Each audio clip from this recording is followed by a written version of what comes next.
Viva, viva, Constant Mutamba, autorité morale. Merci beaucoup. Bapangi ya Mounou, ya Nojek. Premièrement, Mouzolaka pour se présenter Diaka devant Ben, face au chef Mounou Katoura Touba.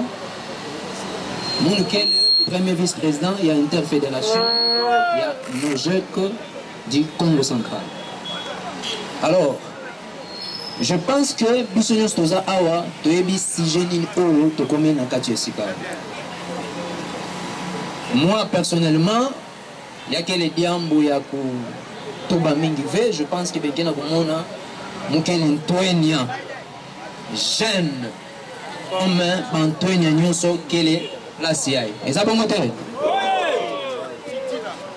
alors, je voudrais que pour ça, moi, message, moi, suis très capital, pour ça, moi, fortifier, une toute vision, il y a la jeunesse congolaise en général et en particulier la jeunesse de la province du Congo central.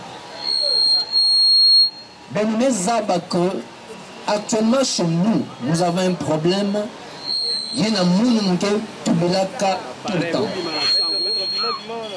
Le problème que nous avons dans ce pays, je pense que nous avons un problème de coaching. Ce qui n'a pas coaching, cela veut dire que le problème, il y a orientation. C'est-à-dire, que ça va être opportunité qu'un jour, nous, la jeunesse congolaise, betolenda kusala diambo mosi ya mbote samuna changement ya boala be. Nayao, nous avons un modèle, il y a Betonios Betume Zaba, il y a qui est na kumbu ya son excellence, monsieur Constant Mutamba Tungo. C'est un jeune comme nous tous. Moi, nous sommes comme modèle. Je pense que nous tous, la génération d'aujourd'hui en général, mais tous mes ababa action ina nyonso ina autorité morale avec tout qui na kusala na kati ya boala avec. Pinave. Nayango, je voudrais que la jeunesse comprenne que l'excellence c'est un modèle. Il n'a qu'à lutter na bamambu nyonso ina kia imbi les antivaleurs. Et le jeune culé, admet tout non. Je voudrais que mon Rwanda, exemple, moi, si la jeunesse, il y a tête na kati ya boala beto, il n'a que sa traçabilité, moi, si y a mbote, na ba jeune, il n'a que plus na manima, pe nzila vanda ya mbote, pe jeunesse nyonso Rwanda, na valeur, moi, si ya mbote. Quand on met tout le problème, il y a coaching. Cela veut dire quoi? Tous. Quand on met dans cette classe, on met dans la société quelconque. Avant toute chose, il faut une fête baka orientation ya batata ina, ba grand frère ina, ina kekuta kuna. Et ça peut monter. Et c'est ça que je dis souvent que nous, la jeunesse congolaise, nous devons avoir des ambitions positives pour l'intérêt de ce pays. Quand Antoine Yaina a un objectif motivé très important pour l'émergence de ce pays, moi je pense que c'est un problème. Pourquoi je le dis? Aujourd'hui, nous avons l'excellence Mutamba, c'est un jeune, tellement que le Messie était déjà préparé. Le Messie avait déjà des ambitions positives. Animé Koutana Bakal, beaucoup d'histoires. Mais tellement que le Messie était déjà inspiré, il y a un message, animé sauter ma piège jusqu'à ce qu'on ait réalisé vision inavondana. Et c'est ça l'exemple à suivre. Moi je l'appelle, c'est un modèle. Modèle c'est un exemple très capital. Il a Beto Bantuena, Beto Lenda Baka, Peku Tulayaou. En pratique, sans mon abois la bête de aujourd'hui, dernièrement, je pense que hier Melanda Tata Mosi Megatora Toubak, mais tout ça la constate que la jeunesse d'aujourd'hui va être trop pressée.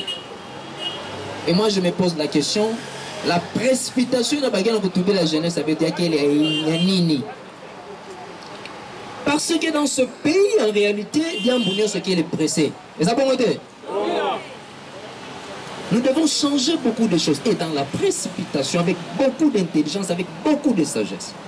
Il y a quelqu'un qui peut dépendre que dans mon pays, il y a quelle vision, il y a quelle animesa bakana, il y a tout le coup awa.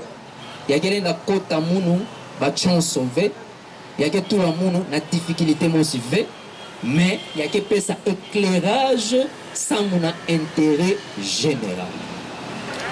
Donc il y a la province de Congo central, la jeunesse, c'est le moment de la messe.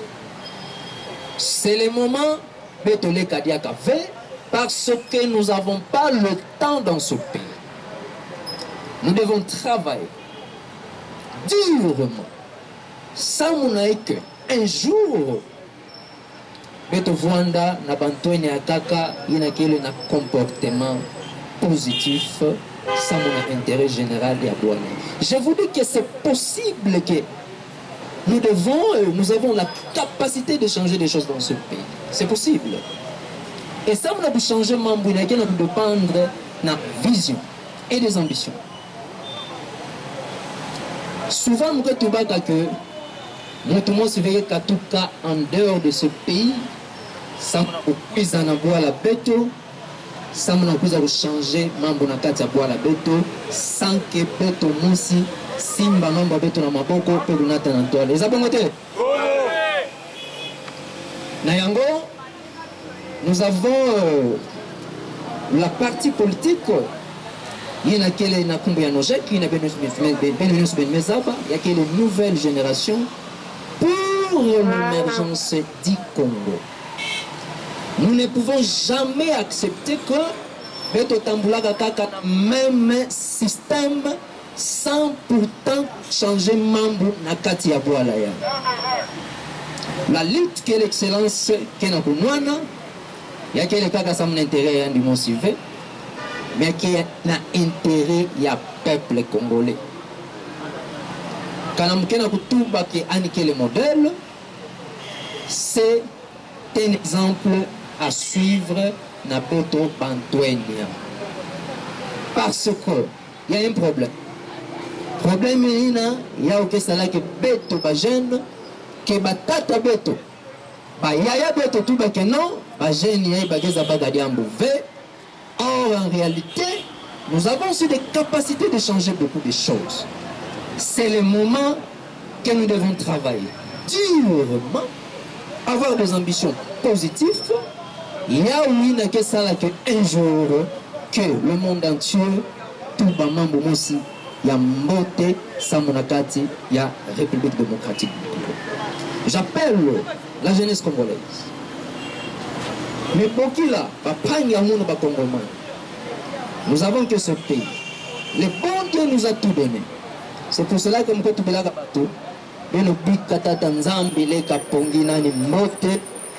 Parce que le bon Dieu a dit que il y a mbote, ça nous a beto bakongomani beto exploité, beto pesa forme nous si mbote, ça nous a monté sur un équilibre. Et c'est le moment. C'est le moment de travail. C'est le moment que nous devons réfléchir. Maman beto, batata beto. Mes jeunes frères, ils n'ont pas été dans la bainzo. Ils n'ont pas été dans la casse. Vous êtes censés de les orienter. Vous pouvez savoir la moussi à mbote.